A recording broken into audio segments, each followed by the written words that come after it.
ونستعين اهدنا الصراط المستقيم صراط الذين أنعمت عليهم غير المغضوب عليهم ولا الضالين آمين. قل هو الله أحد الله الصمد لم يلد ولم يولد ولم يكن له كفوا أحد. قل هو الله أحد الله الصمد لم يلد ولم يولد ولم يكن له كفوا أحد. قل هو الله أحد الله الصمد لم يلد ولم يولد ولم يكن له كفوا أحد. اس کا ثواب سید مخدوم جہانیہ جہاں گشت رحمۃ اللہ کی روح کا ثواب. اعوذ باللہ السمیع العلیم العظیم الحفیظ بوجہ الکریم وسلطانہ القدیم من الرجس الخبیث المخبث الشیطان اللعین الرجیم وقبیلہ ونفخہ ونفسہ وہمزہ. بسم اللہ الرحمن الرحیم. تمام نبیوں کے سردار حضرت محمد صلی اللہ علیہ وآلہ وسلم اور تمام مذاہب کے سردار دین اسلام کے پیروکاروں، السلام علیکم طبتم. صلاۃ و سلام تمام نبیوں کے سردار پر اور دنیا کے عظیم ماں باپ محمد مصطفیٰ صلی اللہ علیہ وآلہ وسلم کے ماں باپ پر. آج کی گفتگو جو ہے وہ 49ویں مرحلے میں داخل ہو گئی اور آج ان کے بارے میں گفتگو کرنا چاہتا ہوں. ان کا نام اسم گرامی نام نامی سید جلال الدین مخدوم جہانیہ جہاں گشت سہراوردی رحمۃ اللہ علیہ. تاریخ پیدائش آپ کی جو ہے وہ 1308 عیسوی ہے، جس کی یہ 2013 جا رہی ہے، اور تاریخ وصال جو ہے وہ آپ کی 1384 ہے. تو اس کو اگر گنا جائے تو اس حساب سے ٹوٹل آپ کی عمر جو ہے وہ 76 سال بنتی ہے، 76 ایئرس. جائے پیدائش جو ہے وہ آپ کی اونچ شریف ہے. یہ اونچ شریف بہاولپور جو ہے یہ پاکستان کے اندر ہے. آپ کے والد گرامی کا نام سید احمد کبیر اور ان کے والد گرامی کا نام سید جلال الدین بخاری سرخ پوش سہراوردی رحمۃ اللہ علیہ. آپ کا جو خاندان ہے اس کے نام کے ساتھ بخاری لگتا ہے. تو یہ بخاری جو ہے اس کی ریزن یہ ہوتی ہے کہ یہ بخاری سادات کی جو ہے وہ ایک شاخ ہے بخارا سے، جنہوں نے ہجرت کی ہے تو وہ اپنے نام کے ساتھ جو ہے وہ بخاری لکھتے ہیں. تو آپ کا خاندان بھی جو ہے وہ بخارا سے ہجرت کر گیا. سید جلال الدین بخاری سرخ پوش مخدوم جہانیہ کے دادا جو ہیں انہوں نے 2 شادیاں کی. دونوں مولانا بدر الدین رحمۃ اللہ علیہ کی صاحبزادیاں تھیں. پہلے ایک سے نکاح کیا، ان کا جب وصال ہو گیا اس کے بعد پھر دوسری سے نکاح کیا. تو دوسری شادی بی بی زہرا سے کی. یہ زہرا نہیں ہوتا، زہرا سے کی. ان سے اللہ تعالیٰ نے ان کو بیٹا دیا سید احمد کبیر. ان کو اللہ تعالیٰ نے 2 بیٹے دیے، مخدوم جہانیہ جہاں گشت اور سید صدر الدین راجن قتال. یہ قتال جو ہے یہ بڑے کاف کے ساتھ بھی ایک بک میں ہے اور چھوٹے کاف کے ساتھ بھی ہے. راجو بھی ہے اور راجن بھی ہے، دونوں لفظ. سید مخدوم جہانیہ جہاں گشت رحمۃ اللہ علیہ، آپ کا خاندان اچ شریف میں رہتا. آج بھی یہ اچ شریف جو ہے آپ جائیں تو آثار قدیمہ جو ہیں وہاں آپ کو ملیں گے. آثار قدیمہ سے مراد کیا ہے؟ یعنی مزارات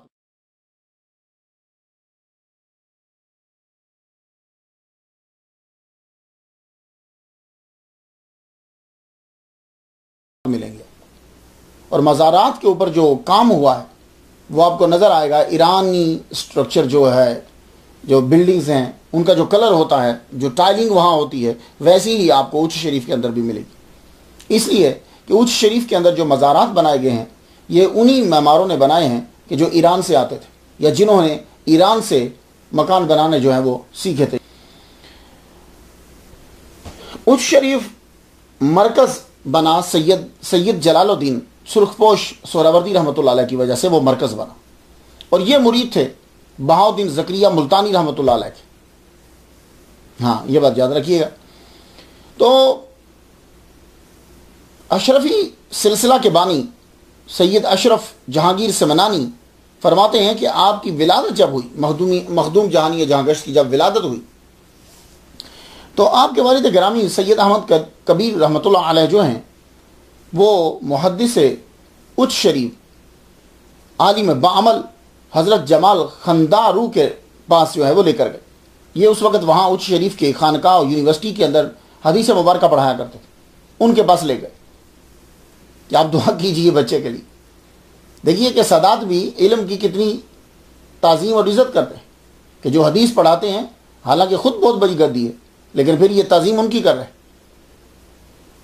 تو انہوں نے بچے کو لیا مخدوم جہانیہ جہاں گشت اور ان کے لیے دعا کی. اور یہ جب لے کر گئے تھے بچے کو تو تب شب برات تھی، یعنی سورج ڈوب چکا تھا. تو عالم بعمل محدث اچ شریف جمال خندارو رحمۃ اللہ علیہ، آپ نے بچے کی پیشانی کو دیکھتے ہوئے فرمایا، کہنے لگے یہ بچہ اتنا ہی مشہور ہوگا اور اتنا ہی بابرکت ہوگا لوگوں کے درمیان جتنی آج کی رات ہے. اس کے بعد چونکہ یونیورسٹی گھر کے اندر تھی، پرانے زمانے کی جتنی خانقاہیں ہیں نا وہ اپنی خانقاہ کو یونیورسٹی بنا لیتے تھے. اس کو پرانے زمانے میں مدرسہ کہتے تھے. جتنا عظیم پیر ہوتا تھا اتنا ہی علم اس کی خانقاہ کے اندر ہوتا تھا. تو خانقاہوں کو مشکل کچھ نہیں ہے، آج بھی خانقاہوں کا قبضہ ہو سکتا ہے، لیکن وہ کیسے کہ ہر خانقاہ کا جو گدی نشین ہے وہ وہاں مدرسہ بنا لے، لیکن اس کی طرف جانب 24 آور پوری توجہ دے، پارٹ ٹائم نہیں توجہ دینا، پوری توجہ دینا. اور جب اسے خانقاہ کو اپنا مرکز بنا لیں گے پھر باطل کسی طرف سے گھس نہیں سکتا. تو جب خانقاہوں کے اندر نظام الدین والملت والاولیاء کا نظام نہیں رہا تو پھر ان کا مقام نہیں رہا. جب تک خانقاہوں کے اندر نظام الدین والملت والاولیاء کا نظام رہا ہے تو تب تک خانقاہوں کا بھی مقام رہا ہے. تو سید جلال الدین بخاری سرخپوش رحمۃ اللہ علیہ، آپ نے اچ شریف جہاں رہ رہے ہیں اپنی خانقاہ کو آپ نے یونیورسٹی بنا لیا. تو وہاں اب تعلیم حاصل کرنے لگے. بیٹے بھی اولاد بھی وہاں پڑھتی تھی. تو آپ پڑھ رہے ہیں، قرآن آپ نے حفظ کیا، گرامر آپ نے پڑھی، آپ نے جو ہے وہ علم نحو، علم صرف، ادب، لغت، چلتا رہا کام، پڑھتے رہے. اور ایک بات یہ ہوتی ہے کہ جب بچہ علم سیکھ رہا ہوتا ہے تو اس کو ادب سکھانا ضروری ہوتا ہے ساتھ. یہ بات یاد رکھیے گا. اگر آپ کا بچہ علم سیکھ رہا ہے ادب نہیں سیکھ رہا تو بہت بڑا نقصان ہوگا. وہ علم اسے نقصان پہنچائے گا، اور یا تو نقصان تو تب پہنچائے گا جب آ جائے گا ہی نہیں. علم آتا ہی ادب سے. یہاں امریکہ کے اندر اسکول کالجز کے اندر میں دیکھتا ہوں بچے استاد کے سامنے کھا رہے ہیں، بچے استاد کے سامنے مذاق کر رہے ہیں. بلکہ بعض تو ایسی بھی امریکہ کے اندر اخباروں کے اندر آ جاتی ہیں، اس لیے میں بات کر رہا ہوں، اخباروں کے اندر آ جاتی ہیں، ٹی وی میں خبریں آ جاتی ہیں کہ اسٹوڈنٹس اور جو ٹیچرز ہیں ان کے تعلقات جو ہیں وہ آپس میں عجیب سے. تو وہاں ادب نہ رہا. اس لیے جب ہمارے مدرسہ کا پڑھا ہوا کوئی بچہ امریکن اسکول میں جاتا ہے تو اس کا ادب دیکھ کر ٹیچرز جو ہیں وہ بڑے حیران رہ جاتے ہیں. ہم جیسے ادب کرتے ہیں، ہم بولتے نہیں ہیں، بات کرتے ہیں تو سر جھکا کے بات کرتے ہیں، ان کے سامنے کوئی ایسی نازیبا حرکت نہیں کرتے. تو ادب بڑا ضروری ہوتا ہے، اور یہ ادب ملتا ہے مدرسہ کے اندر. اب آپ دیکھیے، میں مثال دیتا ہوں آپ کو. سید جلال الدین سرخپوش بخاری رحمۃ اللہ علیہ کی خانقاہ اچ شریف کے اندر، جسے میں یونیورسٹی کہتا ہوں، میں خانقاہ کو خانقاہ نہیں کہتا، میں اسے یونیورسٹی کہتا ہوں، جو پرانی خانقاہ ہے، وہاں سے جید عظیم لوگ نکلے ہیں. تو اس کے اندر آپ پڑھ رہے ہیں تو یہ جو مخدوم جہانیہ جہاں گشت رحمۃ اللہ، 7 سال ان کی عمر ہوئی، اور یہ ماں باپ ادب سکھاتا ہے. تو والد گرامی نے ان کو کھجوریں دی، ایک تھال، کہا جاؤ جا کر محدث اعظم کو دے دیجئے، جمال خندارو رحمۃ اللہ علیہ، انہیں جا کے کھجوریں پیش کیجئے برکت کے لیے، وہ تقسیم کر دیں گے. تو بیٹا لے کر گیا، جب جا کر دیں، انہوں نے کھجوریں بانٹی، اور ان میں سے 2 کھجوریں جو ہیں وہ ان کو بھی دے دی. تو انہوں نے کھجوریں جو ہیں گٹھلی سمیت کھا دی. مخدوم جہانیہ جہاں گشت رحمۃ اللہ علیہ نے گٹھلی سمیت کھجوریں کھا دی. تو آپ مسکرا پڑے، کہنے لگے بیٹے سید زادے، تو نے گٹھلی سمیت کھجوریں کھا دی؟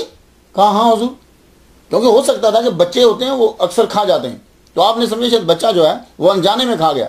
ہم نے کہا ہاں مجھے معلوم ہے، میں گٹھلی سمیت کھا گیا. کہنے لگے کیوں؟ گٹھلی تو نکال لیتے. کہنے لگے حضور آپ نے اپنے ہاتھ مبارک سے وہ مجھے کھجوریں پکڑائی ہیں، تو آپ کے ہاتھ کی برکت کھجوروں میں گٹھلی میں بھی سرایت کر گئی. تو میں نے کہا کہ یہ برکت والی گٹھلیاں نیچے کیوں پھینکوں، میں اسے خود کھا گیا. اللہ اکبر، اللہ اکبر. دیکھا آپ نے، آپ بڑے خوش ہوئے. فرمانے لگے سید زادے بیٹے تو اپنے خاندان کا نام روشن کرے گا. لو بتاؤ اس کے اندر کون سی ڈکشنری ہے؟ اس کے اندر کوئی لبیب کے کتنے اشعار ہیں؟ کوئی نہیں. ایک ادب کا جملہ ہے، اور اس جملے کے نتیجے میں دعا مل رہی ہے کہ تو اپنے خاندان کے نام کو روشن کرے گا. تو انہیں اپنے بچوں کو ادب سکھایا کریں. اور اس کا بہترین طریقہ یہ ہے، آپ اپنے بچے کو بتاؤ کہ آپ کے والد گرامی اگر زندہ ہیں تو ان کے ہاتھ چومو، جھک کر سلام کرو. تو وہ جب دوسرے کا سلام کرے گا اور نماز جب وہ پڑھے گا وہ پھر آپ کا بھی ادب کرنے لگ جائے. تو ہم جب بچوں کو یہ سکھائیں گے، نبی کا ادب نہیں سکھائیں گے، ولی کا ادب نہیں سکھائیں گے، بڑے کا ادب نہیں سکھائیں گے، وہ پھر بدتمیزی کرتا ہے وہ بچہ، پھر وہ کسی کا ادب نہیں کرتا. تو مخدوم جہانی جہانگشت رحمۃ اللہ علیہ 7 سال کے اندر، یہاں سے اندازہ لگا لیجئے کہ جس بچے میں اتنا ادب ہے کہ وہ استاد کے ہاتھ کی دی ہوئی کھجور کی گٹھلی کو نیچے نہیں پھینک رہا، تو وہ بچہ کتنا علم سیکھے گا. آپ نے خوب پڑھا آپ نے. تو حدیث کی بک بھی پڑھتے رہے، حدیث، علم حدیث، اصول فقہ، یہ آپ نے پڑھا. تو قاضی بہاؤالدین جو ہیں یہ بہت بڑے فقیہ تھے، ماہر تھے فقہ کے اندر. ان سے آپ نے جب پڑھا تو ابتدا سے آخر تک تقریباً کتابیں آپ نے پڑھ ڈالی. آخری کتب آپ پڑھ رہے تھے، ہدایہ، ان کے اسباق آپ لے رہے تھے، علامہ قاضی بہاؤالدین سے لے رہے تھے. تو ان کا وصال ہو گیا.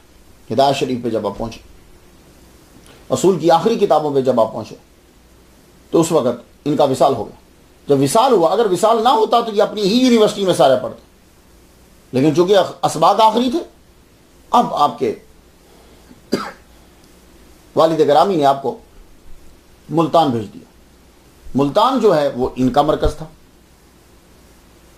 اور ملتان بھی یونیورسٹی تھی، وہ بھی خانقاہ ہے اور وہ خانقاہ بھی یونیورسٹی. آپ دیکھ رہے ہیں کہ تب جتنی بڑی بڑی خانقاہیں ہیں وہ یونیورسٹی ہوتی تھی. وہاں ظاہری اور باطنی تمام علوم دیے جاتے تھے. وہاں درویش بھی رہتے تھے، مہمان بھی رہتے تھے، غریب اور یتیم فقیر ان کا بھی سلسلہ چلتا رہتا تھا، اور ساتھ میں طلباء پڑھتے بھی رہتے تھے.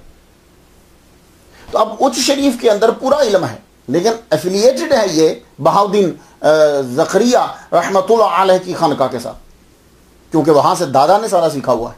اب آپ وہاں پہنچے، اور جب وہاں پہنچے تو مخدوم جہانیہ جہاں گشت رحمۃ اللہ علیہ کا استقبال کیا گیا. استقبال کیوں کیا گیا؟ کہ آپ کے دادا جو ہیں وہ یہاں سے پڑھ کر گئے ہیں، آپ کے دادا نے فیض لیا ہے، یہاں سے استقبال کیا گیا. تو پیر و مرشد جو ہیں یہ ان کی خانقاہ ہے.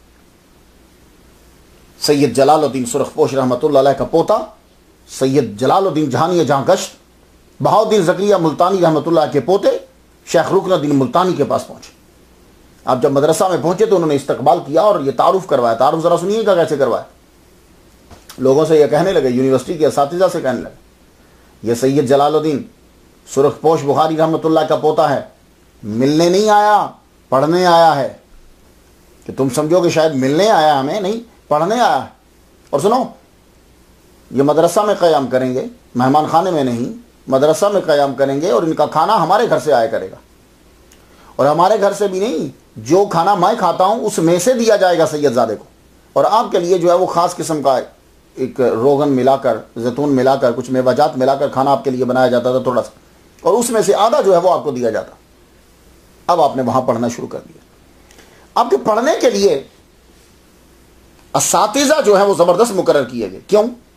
اس لیے کہ انہوں نے یہاں سے پڑھ کر جانا ہے تو جا کر پھر ایک یونیورسٹی کو مستقبل میں سنبھالنا ہے. تو اب خاص توجہ دی جائے. تو یہ بھی دیکھنا پڑتا ہے کہ آپ کے پاس جو بچہ پڑھ رہا ہے اس بچے کا بیک پیچھے مقام کیا ہے، بچے نے مستقبل میں جا کے کیا کرنا ہے، پھر اس حساب سے جو ہے وہ توجہ دی جاتی ہے بچے کے اوپر. یہ بات یاد رکھیے گا. تو یہ اساتذہ ہی اس بات کو سمجھتے ہیں. تو آپ نے اپنے چچا شیخ رکن الدین قطب عالم رحمۃ اللہ علیہ نے اپنے چچا مخدوم شیخ موسیٰ رحمۃ اللہ علیہ کو مقرر کیا کہ آپ ان کو پڑھائیں گے. مولانا مجد الدین کو مقرر کیا کہ آپ پڑھائیں گے. مولانا نور الدین کو مقرر کیا. مولانا شاہ رخ عالم کو جو ہے وہ مقرر کیا کہ آپ جو ہو باقی جتنی ان کی کتب رہتی ہیں آپ ان کو پڑھائیں گے. تو یہ جو ہیں 4 اساتذہ جو ہیں ان کی ڈیوٹی لگا دی گئی. تو جہانیہ جہاں گشت رحمۃ اللہ علیہ نے باقی تمام کتب 1 سال کے اندر ملتان کے اندر جو ہے وہ اپنے پڑھ ڈالی. ایسے پیر نہیں بنتے. حالانکہ ان کے ابا جی پیر ہیں، ان کے چاچا جی پیر ہیں، ان کے دادا جی پیر ہیں، ان کو تو چاہیے نہیں تھا کوئی کتاب پڑھنا، نہیں، ساری کتابیں پڑھی. تو اس لیے ہمیں یہ یاد رکھنا چاہیے کہ صرف یہ ذہن میں نہ ہو میرے دادا جی پیر ہیں، میرے ابا جی پیر ہیں، میں ان کے دادا کمال کے زبردست پیر، ابا وہ بھی پیر، اور خود آسانی سے بن جاتے نہیں.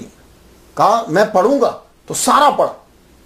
اور جب آپ واپس اچ شریف تشریف لانے لگے تو استاد محترم نے، پرنسپل صاحب نے، شیخ رکن الدین ملتانی رحمۃ اللہ علیہ نے، کتب عالم نے، آپ نے اپنی سواری کا بندوبست کیا کہ خشکی پہ چلنا ہے تو ہمارا گھوڑا جائے گا، اور اگر یہ سواری کریں گے پانی کے اوپر تو پھر ہماری کشتی جس پہ ہم سفر کرتے ہیں وہ ان کے ساتھ جائے.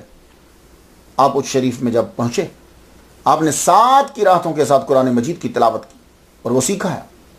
وہ تجوید جو ہے وہ آپ نے سیکھی، 7 طرح سے قرآن مجید کو آپ پڑھ سکتے. یہ آپ نے معلوم ہے کہاں سے سیکھا؟ یہ جو جمال خندارور رحمۃ اللہ علیہ ہیں، ان کے صاحبزادے ہیں، وہ قرآن مجید کی تلاوت کے اندر بہت ماہر تھے. تب مولانا رضی الدین گنج العلم، ان سے آپ نے 7 قراتوں میں قرآن مجید سیکھا. جب آپ اپنے پوتے کو پڑھا رہے تھے سید حامد کو، غور سے سنیے گا، مخدوم جہانیہ جہاں گشت، جب آپ اپنے پوتے کو پڑھا رہے تھے تو فرمان لگے ہم سے سنو، ہم نے 7 قراتوں میں قرآن پڑھا ہے اور جو ہم سے سنو گے وہ صحیح ہوگا، سند کے ساتھ ہوگا. اللہ اکبر چلا شاہ. اس کے بعد پھر جب آپ پورا پڑھ چکے تو اب بایت اور خلافت. یہ بایت اور خلافت کا نظام بھی تھوڑا سا خراب ہو گیا. اس کے اندر اس کی اہمیت کو اجاگر کرنا ہوتا ہے کہ جو ہم بیعت کر رہے ہیں ہمارے فرائض کیا ہیں، اور جو وہ بیعت کر رہا ہے، جو آیا ہے بیعت کرنے کے لیے، اس نے بعد میں کیا کرنا ہے، اور اصل بیعت کی جو ہے نا وہ حقیقت کیا ہے. یہ تم بیعت کیوں کر رہے، کیا کرو گے اس کے بعد. تو یہ ساری چیزیں جو ہے وہ سمجھانا ہوتی ہیں. تو سارا کچھ پڑھنے کے بعد جب آپ پڑھ چکے تو اب بیعت کرنی. آپ کے دادا پیر وہ بھی سہراوردی، والد گرامی سہراوردی، چچا سہراوردی، پورا گھرانہ تصوف کا، بلکہ سہراوردی سلسلے کا مرکز ہے اچ شریف کے اندر. تو آپ نے اپنے دادا کے پیر جو ہیں ان کے پوتے شیخ رکن الدین، ان کی جو ہے وہ بیعت کرنی. اب کتنا فیض لیا ہوگا ان سے، یہ بھی بڑی بات ہوتی. بیعت کرنے کے بعد فیض بھی لینا، تو کتنا فیض لیا ہوگا. تو فیض لینے کے لیے پھر ادب اور خدمت ہے. جس طرح علم سیکھنے کے لیے ادب ہے نا، اس طرح فیض لینے کے لیے بھی ادب. تو میں ایک مثال دیتا ہوں، اس سے اندازہ لگا لیجئے گا کتنا فیض لیا ہوگا. سید زادے ہیں، اپنی بہت بڑی گدی ہے، اپنی یونیورسٹی ہے، اپنے مریدین ہیں، لیکن وہ صدیقی ہیں. بہاؤالدین زکریا ملتانی رحمۃ اللہ علیہ وہاں جب پہنچے، رکن الدین ملتانی رحمۃ اللہ کتب عالم کی جب بیعت کر لی، تو اب ذرا دیکھیے گا ادب کتنا ہے. وہ اوپر زینے سے اتر رہے تھے.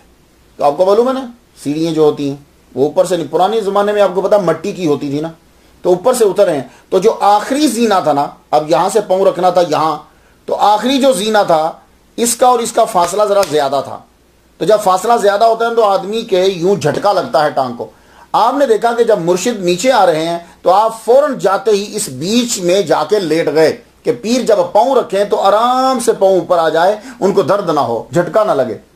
آپ جب نیچے لیٹے تو شیخ رکن الدین ملتانی رحمۃ اللہ علیہ نے جب آپ کو دیکھا تو یوں شہادت کی انگلی اپنے دانتوں کے نیچے داب دی، تو نیچے جھک کے اٹھا لیا، اٹھا کر ان کا ہاتھ چوما، ان کا ہاتھ چوما، چومنے کے بعد سینے سے لگا لیا. فرمایا جاؤ، ہم نے تمہیں فیض دیا، تمہیں ولایت و معرفت کا اعلیٰ مقام دے دیا، اور تم نے اپنی اس ادا کے ساتھ یہ مقام پا لیا. اللہ اکبر چل رہا. اس کے بعد پرانے زمانے کے اندر ہوتا یہ تھا کہ بادشاہ بھی جو ہوتے تھے وہ پیران عظام کی عزت کرتے تھے، سادات کی عزت کرتے تھے. اس کی وجہ کیوں تھی، کیا تھی؟ وجہ یہ تھی کہ ان کے پاس خانقاہ ہوتی تھی، اور خانقاہ کے اندر تربیت ہوتی تھی معاشرے کی، اور جب معاشرے کی تربیت ہوتی تھی تو معاشرے پہ کنٹرول ہوتا تھا.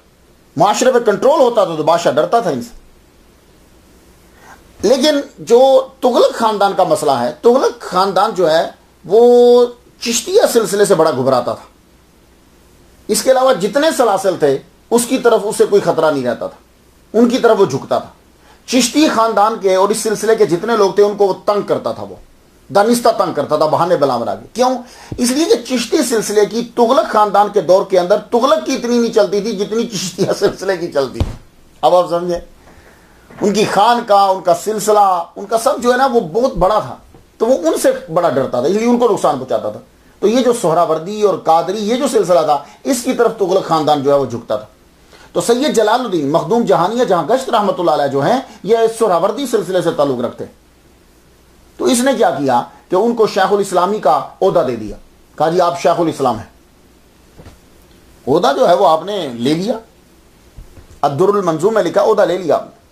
جب عہدہ لیا تو کچھ ہی دن گزرے ہیں شیخ رکن الدین ملتانی رحمۃ اللہ علیہ اب خام میں تشریف لائے اور فرمانے لگے عہدہ چھوڑ حج کو چلا جا نہیں تو غرق ہو جائے گا. جب آپ نے خام میں آ کے یہ کہا تو آپ نے فوراً عہدے سے استعفیٰ دے دیا. فرمانے لگے مجھے شیخ الاسلام ہی نہیں چاہیے. استعفیٰ دے دیا اور آپ حج کے لیے روانہ ہو گئے. واپس آئے اپنے والد گرامی سے آ کر کہتے ہیں ابا حضور میں حج پہ جانا چاہتا ہوں, میں اور جا کر پڑھوں گا. آپ نے فرمایا بیٹے انتظام کیے دیتے ہیں, پریشان ہونے کی ضرورت ہی نہیں ہے. انتظام کر دیا, مکہ تک کے جانے کا انتظام کر دیا, ایک گھوڑا بھی ساتھ رواں کر دیا اور جتنا بھی خرچہ ہونا تھا کہا بیٹے یہ ساتھ لے جائیے. آپ نے کچھ زیادہ رات رکھ لیا. گھوڑا لے کے جب آپ جا رہے تھے تو آگے سے آپ کو آپ کے ایک چاہنے والے مولانا جو ہیں نظام الدین ان کا نام ہے, وہ آ رہے تھے اور بیچارے انتہائی بیمار, ان سے چلا نہیں جا رہا تھا. تو آپ نے اپنا گھوڑا مولانا نظام الدین کو دے دیا اور فرمانے لگے کہ آپ اس پر بیٹھ کر واپس چلے جائیے, ہم تو اب جا رہے ہیں, ہمیں اس کی ضرورت نہیں. اللہ اکبر جل شان. حالانکہ سفر وہ خود کر رہے ہیں, مولانا نظام الدین کا سفر تھوڑا سا ہے, وہ کسی نہ کسی طرح پہنچ جائیں گے, ان کو تو مکہ پہنچنا ہے, لیکن اپنا گھوڑا ان کو دے دیا کہ آپ جائیے, اب یہ سفر پہ چل پڑے. سفر کرتے ہوئے جب آپ چلتے ہیں ہند سے واپس ہند تک تقریباً 13 سال لگے. ہند سے واپس ہند تک, یعنی یہ اچ شریف سے چل کے واپس اچ شریف آنے تک تقریباً 13 سال آپ نے سیاحت کی ہے. اور 13 سالوں میں سے آپ نے 7 سال مکہ معظمہ میں گزارے ہیں اور 2 سال آپ نے مدینہ المنورہ میں گزارے ہیں. اس کے علاوہ باقی جتنے بچتے ہیں وہ کچھ جاتے ہوئے صرف کر دیا آپ نے, اور کچھ واپسی پر آتے ہوئے کچھ ممالک کے اندر آپ نے جو ہے وہ سیاحت کی ہے. آئیے دیکھتے ہیں. آپ مکہ معظمہ میں پہنچے. مکہ معظمہ کے اندر آپ 7 سال رہے اور ان 7 سالوں کے اندر آپ نے کیا کیا؟ کیا آپ 7 سال کسی حجرے میں بیٹھے رہے؟ نہیں. یہ ہیں پیر ہمارے سید جلال الدین مخدوم جہانیہ جہاں گشت رحمۃ اللہ علیہ. 7 سال مکہ میں رہے ہیں تو آپ مکہ میں رہ کر جتنی احادیث کی کتب مشہور اویلیبل تھی آپ نے ساری کی ساری پڑھ ڈالی. وہاں کے امام, وہاں کے بڑے محدث سے, ولی کامل سے آپ نے یہ ساری کتابیں پڑھ دی. بخاری, مسلم, ابو داؤد, ترمذی, نسائی, ابن ماجہ, موطا امام مالک اور بائحاقی شریف, یہ آپ نے ساری پڑھ ڈالی کتاب. اور عربی کے اندر آپ کو مہارت تامہ حاصل ہوگی. یہ ہوتے ہیں ولی, یہ پیر ہیں, یہ صوفی ہیں. اور آپ نے اب 7 سال یہاں میں قیام کیا, 2 سال آپ نے مدینہ المنورہ. مدینہ المنورہ میں امام عبداللہ یافعی رحمۃ اللہ کے ساتھ آپ کی دوستی رہی, اور وہ کبھی مکہ میں آ جاتے تھے, کبھی وہ مدینہ میں چلے جاتے تھے, اور مکہ میں بھی کبھی امامت کراتے تھے, کبھی مدینہ میں امامت کراتے. یہاں بھی وہ پڑھاتے تھے, وہاں بھی وہ پڑھاتے تھے. تو امام عبداللہ رحمۃ اللہ علیہ کے ساتھ آپ کی دوستی رہی. یہ مدینہ المنورہ میں جو آپ رہے ہیں یہاں آپ نے عوارف المعارف, تو چونکہ امام یافعی رحمۃ اللہ علیہ, شافعی نہیں بول رہا, امام عبداللہ جو ہیں یہ بھی سہروردی ہیں, ان کے پاس وہ کتاب تھی عوارف المعارف جس کو پڑھا کرتے تھے شیخ شہاب الدین عمر سہروردی رحمۃ اللہ علیہ, جو مرید ہیں عبد القادر گیلانی رحمۃ اللہ علیہ کے اور بانی ہیں سہروردیہ سلسلے کے. کچھ آپ کے نالج میں اضافہ ہو رہا ہے. وہ کتاب ان کے پاس تھی, اس کتاب سے آپ نے عوارف المعارف جو ہے وہ پڑھی. تو میں کچھ کتابیں آپ کو بتاتا رہتا ہوں ساتھ ساتھ, وہ اگر آپ اپنی لائبریری کی زینت انہیں بنائیں اور آپ خود پڑھیں تو یقین جانیے آپ فیل کریں گے کہ آپ کی دنیا, آپ کی زندگی میں انقلاب آ گیا. عوارف المعارف, رسالہ کشیریہ, فوائد الفواد, لطائف اشرفی, یہ میں ساتھ ساتھ آپ کو بتاتا رہوں گا. یہ خیر المجالس, یہ کتابیں جو ہیں وہ آپ کے پاس ضرور ہونی چاہیے. تو آپ نے یہ وہاں مدینہ میں رہ کر آپ نے پڑھی اور طریقہ ذکر سیکھا. ذکر کا طریقہ جو ہے وہ سیکھا. رجال الغیب اور جن, امام عبداللہ یافعی رحمۃ اللہ کی بڑی عزت کیا. یہ یمنی ہے اصل میں اور یہاں رہا کرتے تھے. ان کی محبت ہو گئی, ان کو ان سے, ان کو ان سے.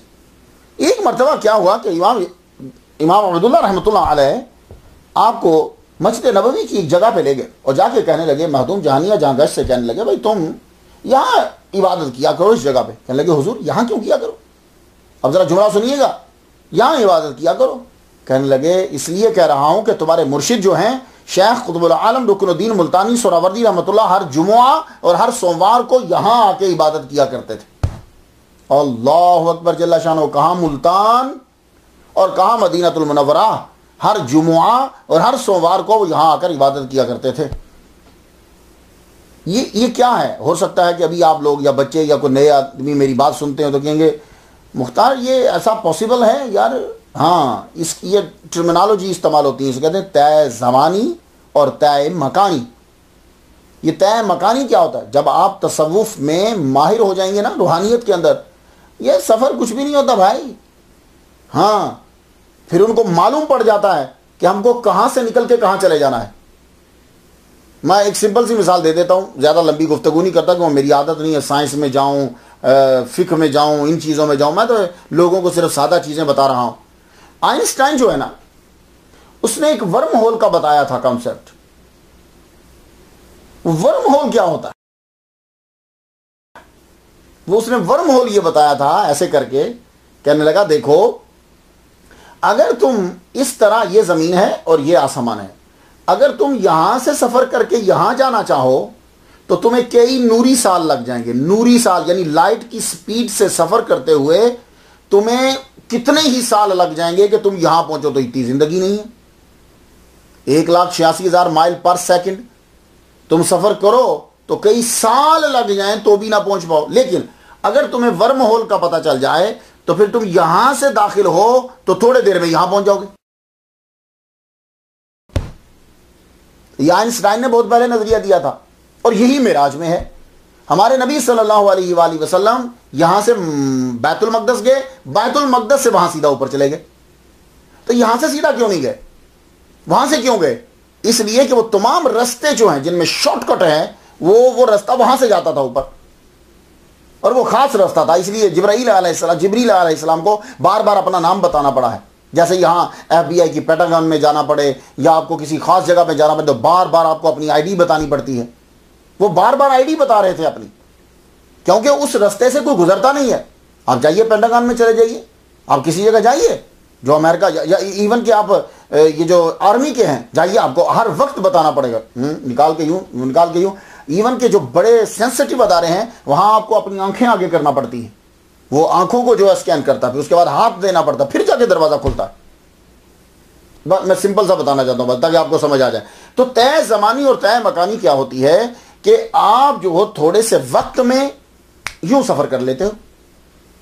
اب آپ کہیں گے نہیں ہماری سمجھ میں نہیں آتی، ہم سائنس کو نہیں مانتے، تو چلیے قرآن مجید کو تو مانتے ہیں نا۔ تو وہ کیا ہے واقعہ سلیمان علیہ السلام کا؟ انہوں نے کہا تھا کہ مجھے تخت چاہیے، تو ایک آدمی کھڑا ہوا، قال الذی عنده علم من الکتاب، جس کے پاس علم تھا زبور کا تھوڑا سا علم تھا، اس کے پاس پورا بھی نہیں تھا، کہنے لگا کہ میں لاؤں گا، قبل ان یرتد الیک طرفک ٹوینکلنگ ود ون این آئی، آنکھ جھپکنے سے پہلے لے آؤں گا۔ تو یہ لے آؤں گا تو وہی ہے نا جو جاؤں گا بھی ہوگا۔ تو اب وہ گئے اور آئے، اور پلک جھپکنے میں تو آپ اٹھ کے بیٹھ نہیں سکتے، تو وہ گئے اور آئے ہیں۔ تو بس یہ ایک بہت بڑی دلیل قرآن مجید کے اندر موجود ہے۔ اس لیے ولیوں پہ اعتراض مت کرنا، سمجھ نہ آئے تو چپ ہو جاؤ، اعتراض مت کیا کرو۔ تو انہوں نے کیا کہا کہ جمعہ اور سوموار کو یہ ملتان سے آتے ہیں، تو اگر سلیمان علیہ السلام کا امتی زبور کا علم رکھنے کے بعد اتنی دور جا کے پلک جھپکنے میں واپس آ سکتا ہے، تو جس کے پاس قرآن مجید کا علم ہے اور وہ محمد مصطفیٰ صلی اللہ علیہ وسلم کا امتی ہے، تو اس کی طاقت کو مانتے ہوئے ہم لوگوں کو اتنی مار پڑ جاتی ہے کہ ہم لوگ سب کا انکار کر دیتے۔ یعنی ہم سلیمان علیہ السلام کے امتی کی طاقت کو مان لیں گے، محمد مصطفیٰ صلی اللہ علیہ وسلم کی امتی کی طاقت کو نہیں مانیں گے۔ زبور کے علم والے کی طاقت کو مان لیں گے، قرآن مجید کے علم رکھنے والے کی طاقت کو تسلیم نہیں کریں گے۔ عبد القادر گیلانی رحمۃ اللہ علیہ، میری بات آپ سمجھ گئے ہیں؟ میرا خیال ہے کہ اس سے بڑھیا دلیل اور کوئی نہیں ہوگی۔ تو آپ جو ہے وہ وہاں سفر کرنے کے لیے سفر کرتے اور وہاں جو ہے وہ پہنچاتے۔ تو شیخ رکن الدین امام عبداللہ یافی رحمۃ اللہ فرمایا، کہنے لگے یہ کتب سندھ ہیں، اور شیخ نصیر الدین چراغ دہلی جو ہیں یہ کتب ہند ہیں۔ تو اکثر جب مخدوم جہانی جہاں گشت رحمۃ اللہ علیہ ان کے ساتھ بیٹھتے تو یہ شیخ نصیر الدین چراغ دہلوی رحمۃ اللہ علیہ کا ذکر ضرور کرتے، اس لیے میں نے ان کے بعد ان کا ذکر کیا۔ بندہ نواز گیس دراز وہ ان کے خلیفہ اعظم تھے، اور پھر چونکہ ان کا بھی ان کے ساتھ تعلق رہا، اس لیے میں نے ذکر ان کے بعد ان کا کر دی۔ مسجد نبوی میں مخدوم جہانی جہاں گشت رحمۃ اللہ علیہ نے امامت بھی کروائی۔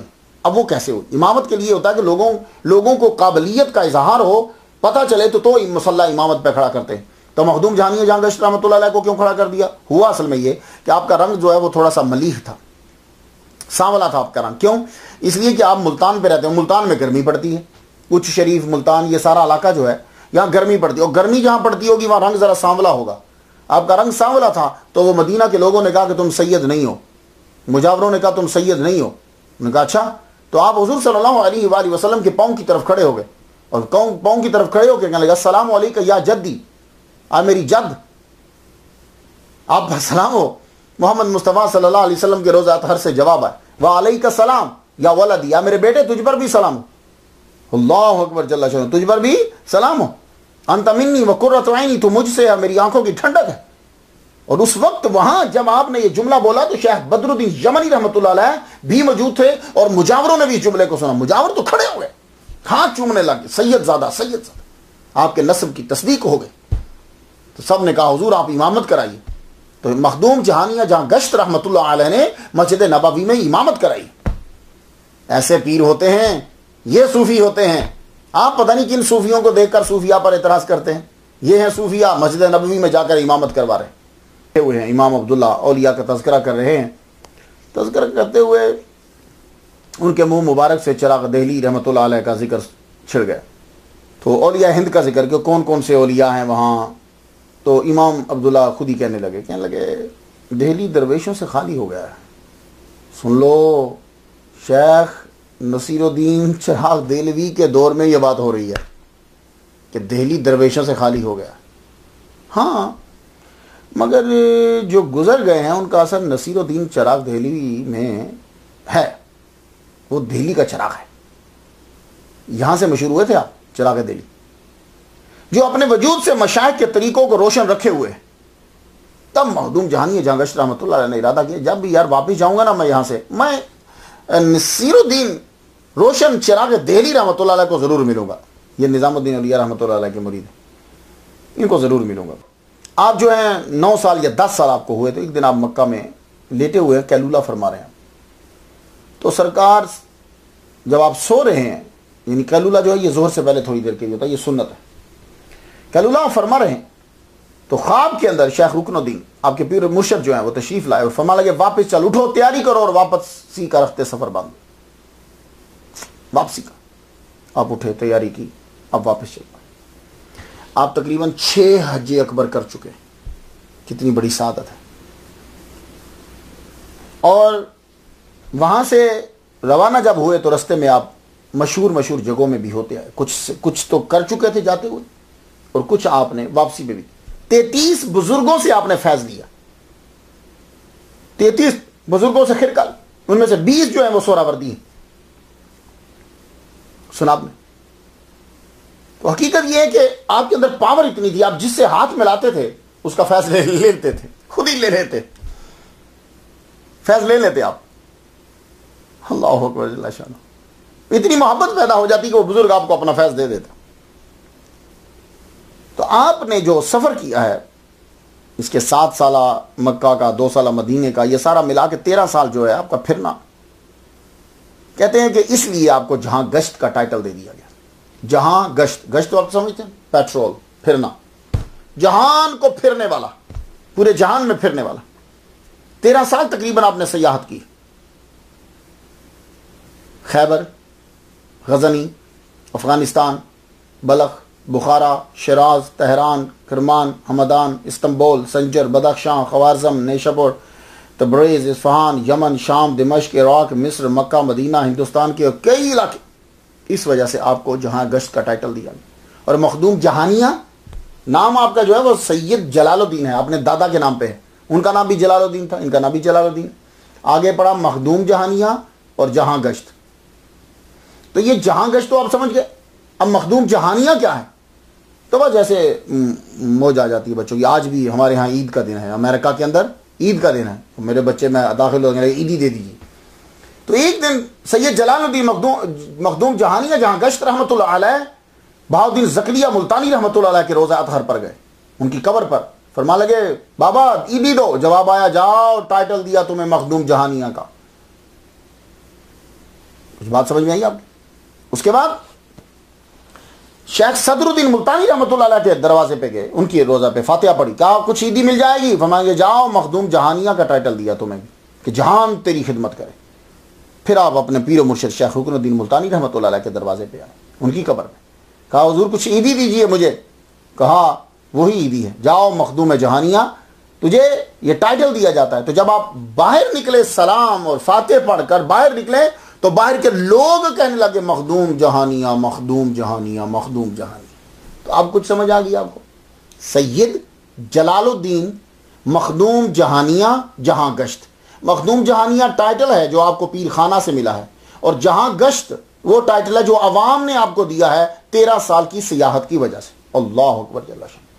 آپ جب واپس تشریف لائے تو آپ کو چراغ دہلی نصیر الدین چراغ رحمۃ اللہ علیہ ان سے ملنے کا بڑا شوق تھا. ہند اور سندھ میں استقبال ہوا آپ کا جب آپ واپس آئے. بادشاہ دہلی نے بھی ایک محفل سجائی کہ آپ 13 سال 12 سال سیاحت کر کے آئے ہیں, آپ دہلی میں بھی ذرا تشریف لائیے. تو میں نے آپ کو بتایا کہ وہ چشتیوں سے خار کھاتا تھا, باقی سلاسل سے اس کا ذرا جھکاؤ نرم تھا. تو محمد تغلق نے کہا کہ ہم محفل سجاتے ہیں آپ کی, آپ تشریف لائیے, آپ کے آنے پر یہ محفل آپ کے آنر میں. آپ پہلے سیدھا بادشاہ کے پاس نہیں گئے, شیخ نصیر الدین چراغ دہلی رحمۃ اللہ علیہ کے پاس. اللہ اکبر. وہاں گئے, ان سے ملے, بیٹھے, انہوں نے اپنی دستار عطا فرمائی, خرقہ عطا فرمایا. تو لباس آپ کو پتا ہے صوفیوں کا تھوڑا سا ڈیفرنٹ ہوتا ہے. لباس آپ نے دیا, خلافت بھی دے دی, فیض دے دیا. اور یہ تو کمال تھا جلال الدین مخدوم جہانیہ جہاں گشت رحمۃ اللہ علیہ کا فیض تو لے لیتے تھے, دیا. تو فرمانے لگے, عرض کرتے ہیں حضور میں جا رہا ہوں, بادشاہ نے بلایا ہے. کہنے لگے جاؤ انہی کپڑوں میں چلے جاؤ. کہا جی وہ ذرا امیرانہ لباس پسند کرتا. فرمایا نہیں, جاؤ تم اسی لباس میں جاؤ, نہیں اتروائے گا. آپ اسی دستار میں اور اسی جبہ کے اندر محمد تغلق کے دربار کے اندر آپ پہنچے. وہاں بیٹھے, گفتگو ہوئی. اس نے دوبارہ سے پھر آپ کو سندھ کا سب سے اعلیٰ عہدہ عطا کر دی. کہا کہ ہم سندھ کا آپ کو شیخ الاسلام بناتے ہیں, اور 40 گاؤں خانقاہ محمدی کے لیے آپ کو دے دی. 40 گاؤں. یہ 40 گاؤں کیوں دیتے تھے؟ کیا ہوتا تھا؟ وہ گاؤں ان سے, ان کی جو زمین, اس زمین سے جو فصل ہوتی تھی وہ فصل بیچی جاتی تھی, اس کے پیسے جو ہیں وہ پھر خانقاہ کو دیے جاتے تھے, تو خانقاہ کا خرچہ چلتا تھا. تو 40 گاؤں جو ہیں وہ آپ کی خانقاہ کو دے دیے. آپ وہ لے آئے, یعنی وہ پروانہ لے لیا, لے کے نصیر الدین چراغ دہلوی رحمۃ اللہ علیہ کے پاس پہنچے. کہنے لگے حضور میں نے تو شیخ رکن الدین اپنے مرشد سے پوچھا ہی نہیں ہے, تو ان کی اجازت کے بنا میں یہ چیزیں کیسے لے سکتا ہوں؟ تو آپ نے فرمایا ہم آپ کو اجازت دیتے ہیں کہ آپ یہ چیزیں لے جائیے, ہم آپ کو اجازت دیں, آپ یہ چیزیں لے جائیے. آپ وہ لے کر واپس آئے. اچ شریف کے اندر یونیورسٹی تو آپ کے دادا بنا چکے تھے, آپ کے والد گرامی اسے پروان چڑھا چکے تھے. اب آپ نے اس کو اور جو ہے وہ رنگ بخشا. اللہ اکبر جل شانہ. وہ مریدین آتے, ان کو فیض دیا جاتا, علم کا مرکز بن کے. ان کے بیٹے آتے, ان کو پڑھایا جاتا, تبلیغ بھی کی جاتی. اللہ اکبر. اور خود بھی آپ تبلیغ کے لیے نکلتے, آپ کے بچے جو پڑھائے ہوئے ہیں وہ بھی تبلیغ کے لیے نکلتے. آپ تبلیغ کرنے کے لیے جاتے پنجاب میں, سندھ میں, گجرات میں, بنگال میں. بہت سے لوگوں کو آپ نے مسلمان کیا. یہ آج بڑی بڑی قومیں جو مشہور ہیں, ان قوموں میں سے کئی جو ہیں سیال آپ کے خاندان کی وجہ سے مسلمان ہوئے. یہ نون قوم آپ کی وجہ سے آپ نے ان کو مسلمان بنایا. ان کا مورث آلہ تھا راجہ وردھن. وہ راجہ وردھن جو ہے اس کو آپ نے کلمہ جو ہے وہ پڑھوایا. اللہ اکبر جل شانہ. خانقاہ اور مدرسہ دونوں ساتھ ساتھ چل رہے ہیں. روحانیت کی ظاہری باطنی تعلیم بھی دی جا رہی ہے اور ظاہری تعلیم بھی دی جا رہی ہے. علم کے بغیر خدا شناسی کبھی حاصل نہیں ہو سکتی. دونوں کو پڑھایا جا رہا ہے. اور جب کوئی بات کرنے کے لیے آتا تو سنیے, آپ جملہ ذرا سنیے. بات کرنے کے لیے آتا کہتے ہیں سنو میں وکیل ہوں اپنے پیر شیخ رکن الدین کا. جملہ ذرا سنیے. خلیفہ وکیل ہوتا ہے اپنے پیر کا, اور جب کوئی آ کر اس کے ہاتھ پر بیعت کرتا ہے تو اللہ تعالیٰ ایک فرشتے کو اس کے پیر کے پاس بھیج دیتا ہے کہ فلاں بن فلاں نے تیرے خلیفہ کے ہاتھ پہ بیعت کی. آپ اس سسٹم کو معمولی سمجھتے ہو؟ جس کا دل کرتا ہے وہ منہ اٹھا کر اولیاء کرام پہ بولنے لگ جاتا ہے. جھوٹوں کو دیکھ کے سچوں پہ اعتراض کرتے ہو. کیا نظام بنا رکھا ہے دنیا کا. اللہ اکبر جل شانہ. تو پروفیسر محمد ایوب قادری ہیں, انہوں نے ایک کتاب لکھی ہے, بڑی زبردست کتاب ہے ان کی, حضرت کے اوپر لکھی ہے. تو اس کے اندر وہ لکھتے ہیں کہ 1,70,286 مرید آپ نے بنائے. اللہ اکبر جل شانہ, جنہوں نے بیعت کیا. تذکرہ مخدوم جہانیہ جہاں گشت, اس میں لکھا ہے کہ آپ کی خانقاہ اور مدرسہ بہت مشہور تھا. اتنا مشہور ہوا کہ ابن بطوطہ بھی آپ کے مدرسے میں آیا ہے. سن لیجئے, صوفیاء کا مذاق اڑانے والوں سن لو. یہ ان کو پیغام پہنچاؤ، ابن بطوطہ اس صوفی کی خانقاہ میں آیا ہے، اتنی بڑی یہ یونیورسٹی تھی اور اس یونیورسٹی کی وجہ سے یہ مشہور تھی. وہ یہاں آیا. یہ تقریباً ابن بطوطہ نام تو سنا نا آپ نے، یہ اس کا نام پورا ابو عبداللہ محمد بن عبداللہ لاواتی تنجی ہے. بن بطوطہ یہ 1330 میں تقریباً کہیں محمد تغلق کے دور کے اندر آیا انڈیا کے اندر، آگے نوکری بھی کرتا رہا، یہاں ملازمت آپ کو پتہ ہے یہ ہر جگہ کرتا رہتا تھا. یہاں بھی آیا، پھر وہاں سے یہ اس نے اوچ شریف کا سنا، یہ اوچ میں آیا، وہاں اسے سید جلال الدین مخدوم جہانی جہاں گشت رحمۃ اللہ کی خانقاہ کا پتہ ہے، یہاں پہنچا. اور ایک کتاب میں پڑھتا ہوں کہ آپ نے اس کو خلافت بھی دی، یعنی اس کو خرقہ عطا کیا. اللہ اکبر جل شان. لطائف اشرفی کے اندر ہمارے مرشد جو ہیں، جن کی وجہ سے میرے نام کے ساتھ اشرفی لگتا ہے، سید اشرف جہانگیر سمنانی رحمۃ اللہ علیہ، آپ بھی اچ شریف گئے. اب ذرا سن لیجیے اشرفیوں، اب ذرا اپنے پیر کا مرتبہ ذرا اندازہ کیجیے گا. یہ جتنے انڈیا کے اور پاکستان کے اشرفی ہیں یہ غور سے سماعت کریں میری بات کو.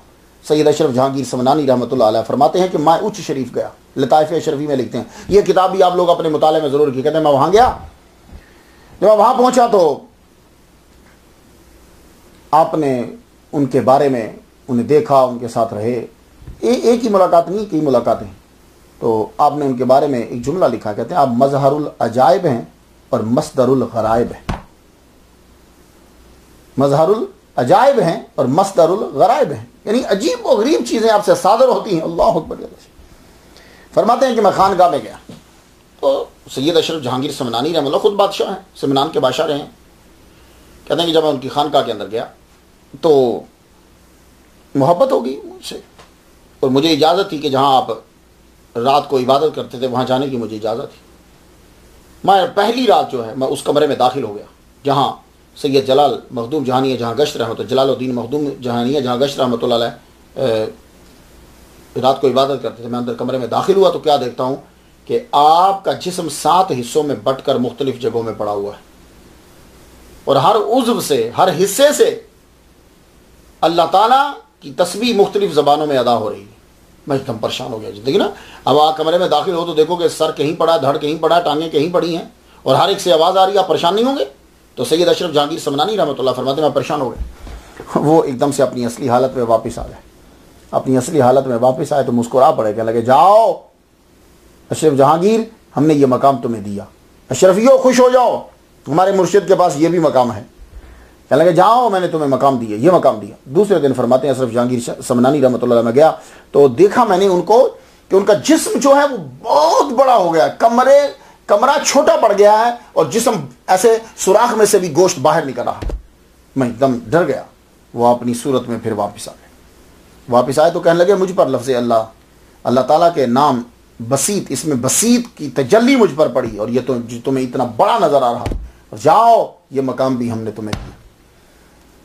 اشرفیوں پھر خوش ہو جاؤ.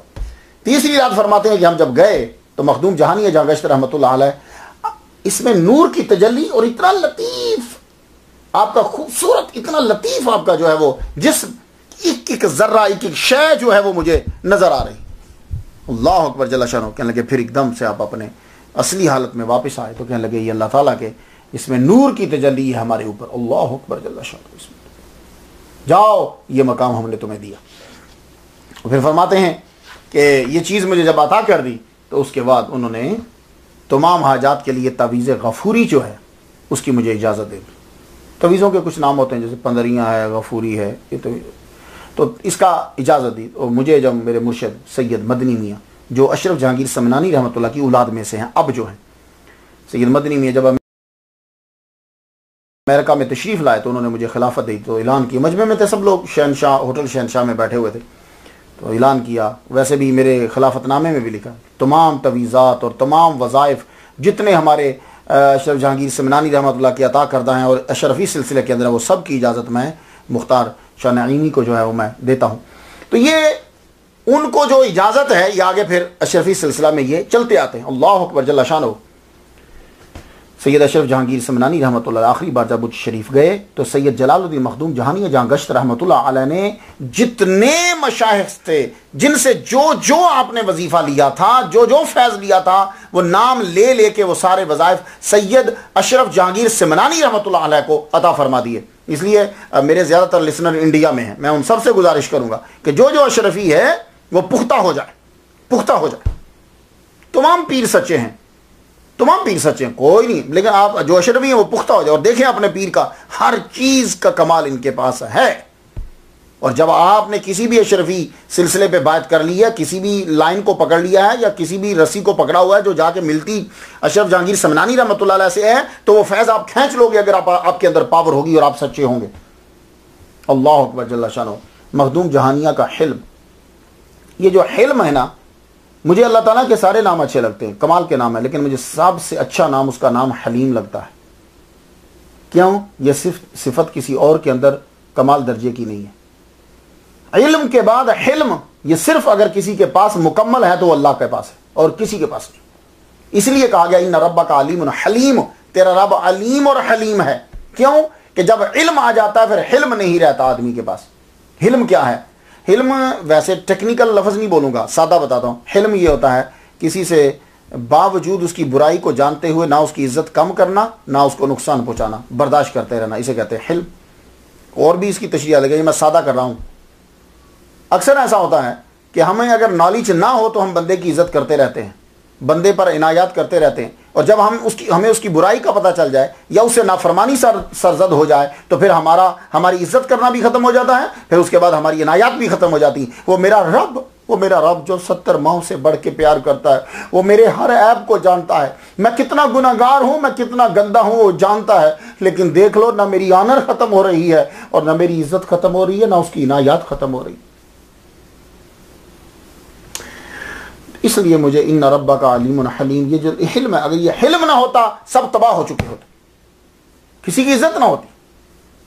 وہ دیکھ لو آج بھی اللہ مسترنا بسترک الجمیل، آج بھی وہ مجھ پہ کرم کر رہا، میں اتنا گناہگار ہوں، وہ پردے رکھتا ہے لوگوں کے۔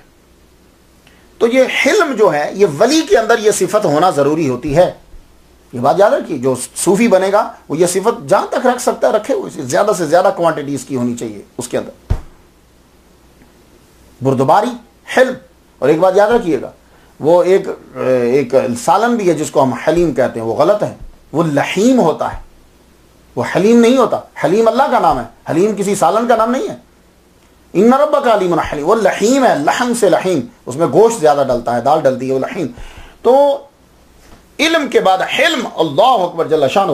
تو جو سید جلال الدین مخدوم جہانیہ جہاں گشت رحمت اللہ، ان کے اندر حلم کتنا ہے ذرا دیکھیے، اس کی یہ ہونا ضروری ہوتا ہے بندے کے اندر، کچھ نہ کچھ تو ہو۔ آپ کے پاس ایک صاحب آئے محرر، کہنے لگے حضور میرے بیٹے کو پکڑ لیا ہے وزیر جہان خان نے، کوئی بس نہیں چل رہا، حضور کچھ کیجیے۔ اچھا چلو ہم چلتے ہیں۔ تو سید جلال الدین مخدوم جہانیہ جہاں گشت رحمۃ اللہ علیہ جہاں وزیر کے گھر چلے گئے، اندر پیغام پہنچایا، جلال الدین مخدوم جہانیہ جہاں گشت آئے ہیں۔ وہ باہر ہی نہیں آیا، اندر سے ہی نوکر کو کہتا جا اس کو بول دو واپس چلا جا، سید ادھر مت آنا، تیری سفارش میں قبول نہیں کروں گا۔ معاملہ ہائی چلا گیا تھا کچھ، اس نے اس کو انا کا مسئلہ بنا لی۔ آپ ایک دفعہ گئے، 2 دفعہ گئے، 3 دفعہ گئے، 4 دفعہ گئے، ہر دفعہ اندر سے جواب، چل سید واپس چلا جا، تیری سفارش قبول نہیں۔ 19 مرتبہ گئے، can you believe? 19 times back and forth, چھوڑ دو اسے۔ وہ بولے چل سید چلا جا، اندر خود بھی نہیں آئے، ملازم کو بھیج دے۔ 20ویں مرتبہ جب آپ اس کے دروازے پہ گئے، ایک محرر مولی آدمی کے بچے کو چھڑانے کے لیے گئے، تو اس نے اندر سے نوکر کو یہ کہا کہ سید کو بولو یار تیرے اندر غیرت نہیں ہے، میں اتنی مرتبہ تجھے کہہ چکا ہوں میرے دروازے سے چلا جا، تو پھر آ جاتا، کوئی غیرت نہیں ہے؟ آپ نے فرمایا غیرت ہمارے اندر بڑی ہے، لیکن میں تیرے دروازے پہ بار بار مظلوم کی مدد کے لیے آ رہا ہوں، مجھے ہر بار آنے پر ثواب ملتا ہے، اور میں یہ چاہتا ہوں کہ تو مظلوم کی مدد کر کے یہ ثواب تو بھی لے لے۔ جب اس نے یہ میسج اندر پہنچایا، خان جہان ننگے سر اور ننگے پاؤں، اس دور میں ایسا نہیں ہوتا تھا، ننگے سر اور ننگے پاؤں باہر آیا، آتے ہی اس نے ہاتھ چومے، آپ کے قدموں میں گرا، مرید ہو گیا۔ اس نے خلعت دی، گھوڑا دیا، اس بچے کو چھوڑا، اور آپ کو نذرانہ دیا، آپ نے وہ سارا نذرانہ اس کو دے دیا، کہا جا تو اب چلا جا۔ یہ حلم، کہ یعنی دین کی خاطر قوت برداشت۔ اللہ اکبر جل شانہ۔ آپ کے اندر طے مکانی میں آپ کو بتا چکا ہوں، یہ اولیاء کو اللہ تعالیٰ فرما دیتا ہے۔ یہ طے مکانی، طے زمانی کیا ہے؟ یہ ٹرمینالوجیز ہیں کیا ہے یہ طے مکانی؟ کیا ہوتا ہے کہ وقت جگہ سمٹ کر تھوڑی ہو جاتی ہے، طے زمانی وقت سمٹ کر تھوڑا ہو جاتا ہے نا. سبحان الذی اسریٰ بعبدہ لیلا من المسجد الحرام الی المسجد الاقصی، لیلن تھوڑے سی رات کے تھوڑے سے حصے میں، تو یہ وقت سمٹ کر تھوڑا ہو گیا، یہ طے زمانی ہے. تو وہ جو قرآن میں ہے کہ میں جاؤں گا اور آؤں گا، یہ طے مکانی ہے کہ مقام جو ہے، مکان جو ہے یعنی جگہ جو ہے وہ سمٹ گئی. تو ولیوں کے لیے طے مکانی ہوتا ہے. اب اس کی مثال دے دوں میں آپ کو. طے مکانی میں دلیل قرآن سے دے چکا ہوں. اب ذرا مثال دیکھیے. مخدوم جہانیہ جہاں گشت رحمۃ اللہ علیہ جو ہیں بنگال کے جو ہیں ان کا وصال ہو گیا. شیخ علاء الحق کا بنگال میں انتقال ہو گیا. تو انہوں نے وصیت پہلے یہ کی تھی کہ میرا جنازہ سید جلال الدین مخدوم جہانیہ جہاں گشت رحمۃ اللہ پڑھائیں گے. مریدین بڑے پریشان ہو گئے، کہنے لگے وہ اونچ شریف میں رہتے ہیں یا بنگال میں کیسے پہنچ جائیں گے بھائی ملتان سے بنگال کیسے پہنچیں گے؟ لیکن مرید تھے، چپ رہے. وہی ہوا کہ جب آپ کا جنازہ تیار ہو گیا، سید جلال الدین مخدوم جہانیہ جہاں گشت رحمۃ اللہ حاضر. اسے طے مکانی کہتے ہیں کہ آدمی کہیں ہو اور وہ پہنچ جائے. یہ قرآن سے ثابت ہے. ہاں یہ قرآن سے ثابت ہے. تو اس لیے پریشان ہونے کی ضرورت نہیں ہے. قرآن کا کوئی انکار نہیں ہوگا. ہاں اپنی عقل کا ماتم کرنا چاہیے اگر عقل میں سمجھ نہیں آتا. وہاں پھر اس کے بعد آپ 40 روز تک رکے رہے ان کے بیٹے شیخ نور قطب عالم کی تربیت کے لیے. وہ تربیت کر کے پھر آپ واپس اچ شریف کے اندر آخری عمر میں آپ نے مستقل قیام فرما لیا. اور یہ سیاحت اور سلسلہ اور جانے آنے کا آپ پھرتے بھی رہتے تھے. شیخ الاسلام تھے، آپ کو جانا پڑتا تھا دوسری خانقاہوں میں، دوسرے مدارس میں، بادشاہ کے مسئلے کو حل کرنے کے لیے. وہاں عدالتیں لگتی تھی، اس کے اندر فیصلہ کرنے کے لیے، بعض کا دوسرے پیروں کے پاس جانے کے لیے آپ کا سلسلہ لگا رہتا تھا. کیونکہ آپ کے پاس تو بہت بڑا عہدہ تھا. تمام علماء جتنے تھے ان سب کے آپ ہیڈ تھے پورے ہند کے اندر، سندھ کے اندر. تو آپ کو جانا پڑتا تھا. لیکن آخری عمر میں آپ نے اچ شریف میں مستقل قیام فرما لیا. قیام آپ نے کیا. جن کو آپ نے خلیفہ بنانا ہوتا تھا تہجد کے بعد خاص طور پر میٹنگ ہوتی، ان کی تربیت کرتے ہیں جن کو خلیفہ بنانا ہوتا. اور جو عام طبقہ ہوتا تھا اشراق کے بعد ان کو تبلیغ کرتے تھے. اور آپ کی تبلیغ جو ہے، اب یہ ہمارے پاس ٹائم کم ہوتا ہے، ہمیں صرف لوگوں کے اندر شوق کو اجاگر کرنا ہوتا ہے، ورنہ ڈیٹیل بیان کریں ایک ہی ولی کا سلسلہ ختم نہیں ہو. ہاں فرماتے ہیں کہ ایک شیخ کا مرید ہونا ضروری ہے ورنہ اصلاح نہ ہوگی. نہ ہر ایک کا مرید ہوتا نہیں، اس کا مرید ایک ہوتا ہے طالب، فیض لینا. وہ فیض ہزاروں سے لو لیکن مستقل طور پر توجہ ایک کے اوپر لگا دو، تب تمہاری اصلاح ہو جائے گی. اور شیخ کی کم از کم صحبت 40 دن ہونی چاہیے. عقیدت سب سے رکھو، مگر جس طرح دین ایک ہے، پیغمبر ایک ہے، تو شیخ بھی ایک ہی ہونا چاہیے. اور فرماتے ہیں سالک کو چاہیے کہ کبھی بے وضو نہ رہے. ہاں یہ ہے صوفیہ. اب جو بندہ گندا ہے تم اس کو صوفی کہہ کے تو اعتراض کر رہے. اب فرماتے ہیں سالک کو کبھی بے وضو نہیں رہنا چاہیے. جو کردار، گفتار اور رفتار میں سرکار کا تابع نہیں وہ مسلمان نہیں ہے. صوفی تو بڑی بات ہے، ولی تو بڑی بات ہے. سید جلال الدین فرما رہے ہیں کہ جو گفتار میں، کردار میں، رفتار میں محمد مصطفیٰ صلی اللہ علیہ وسلم کا تابع نہیں وہ مسلمان نہیں. قاضی ابراہیم چشتی سے فرمایا علم پڑھو. علم پڑھنا بہت ضروری ہے. علم پڑھو اور آخر شب میں تہجد کی نماز پڑھو اور سوتے وقت 3 بار پڑھو استغفر اللہ استغفر اللہ استغفر اللہ، یا جو بھی آپ کو آتا ہے. اور اس کے بعد آمن الرسول بما انزل الیہ من ربہ والمؤمنون، یہ آخر تک آپ نے پڑھی جہاں سے اگلی سورہ شروع ہو جاتی. اور فرماتے ہیں اگر اس کو تم نے اپنی زندگی کے اندر معمول بنا لیا تو تمام آفات سے تم بچے رہو گے. تو یہ آپ کے لیے بھی سبق ہے. اور فرماتے ہیں اکثر لوگوں کو اپنے نسب پر بڑا فخر اور گھمنڈ ہوتا ہے، فضول قسم کا. خود وہ ہیں کچھ نہیں. اب میرے ابا یہ تھے، میرے ابا یہ تھے. تیرے ابا تو یہ تھے. آج کا دور میں تیرے ابا کے بندے نہیں ہیں، اب تیرے بندے ہیں. تو ان کو کیا دے رہا؟ بس سمپل سی بات. جو آدمی کہہ رہا تھا نا میرے ابا یہ تھے، میرے دادا یہ تھے، وہ جب آپ کے دادا تھے نا تو تب دادا کے ٹائم کے بندوں کو دادا فیض دے گئے. اب دادا کے بندے مر چکے ہیں اس ٹائم کے، کافی دنیا سے چلے گئے. اب تیرے بندے آئے ہیں اور تو ان کے برابر ہے. ایسے ہیں اب ایسے نہیں ہے، اب ایسے ہے. اب ان کو کچھ چاہیے، تیرے پاس نہیں مل رہا ان کو. تو اس لیے یہ مت بتا میں یہ ہوں میں یہ ہوں. تو ان کی طرح بن، تجھے کہنے کی ضرورت ہی نہیں پڑے گی، خود ہی چیز چلتی رہے گی. تو فرماتے ہیں کہ عمل کے بغیر نسب بیکار ہے. کہتے ہیں نوح علیہ السلام کا بیٹا دیکھ لو، اس نے عمل نہیں کیا، تباہ ہو گیا. ان اکرمکم عند اللہ اتقاکم. اور پھر آپ نے فرمایا تمام صحابہ کی ہم عزت کرتے ہیں، سارے صحابہ کو ہم دوست رکھتے ہیں اور کسی صحابہ سے بیزار نہیں. یہ سید زادہ کہہ رہا ہے. آپ کے ساتھ جو بھی آتا آپ حق واضح کر دیتے، بیان کرتے. ایک دفعہ چند شہزادے آپ کے پاس آئے، انہوں نے ریشم کے کپڑے پہنے ہوئے تھے. ریشم کے، پیور ریشم حرام ہے. ریشم کے کپڑے پہ آپ نے فرمایا ریشم مرد پر حرام ہے، ریشم مت پہنا. اور جو کوئی آ کر سجدہ کرتا آپ کو، آپ فوراً سے اسے منع کر دیتے. کہنے لگے سنو سجدہ تعظیمی حرام ہے، شرک نہیں، حرام ہے۔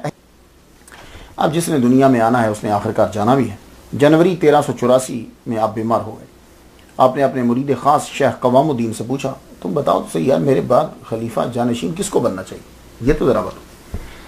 وہ کہنے لگے حضور آپ کے جو بھائی ہیں نا سید صدر الدین راجو کتال، یہ اتنی مجاہدہ کرواتے تھے مریدوں کو اور اس قدر سخت تھے دین کے بارے میں کہ لوگوں نے ان کو کتال کہنا شروع کر دیا۔ کہنے لگے یہ آپ کے خلیفہ صحیح بن سکتے ہیں کیونکہ یہ دین کے اندر بڑے سخت ہیں۔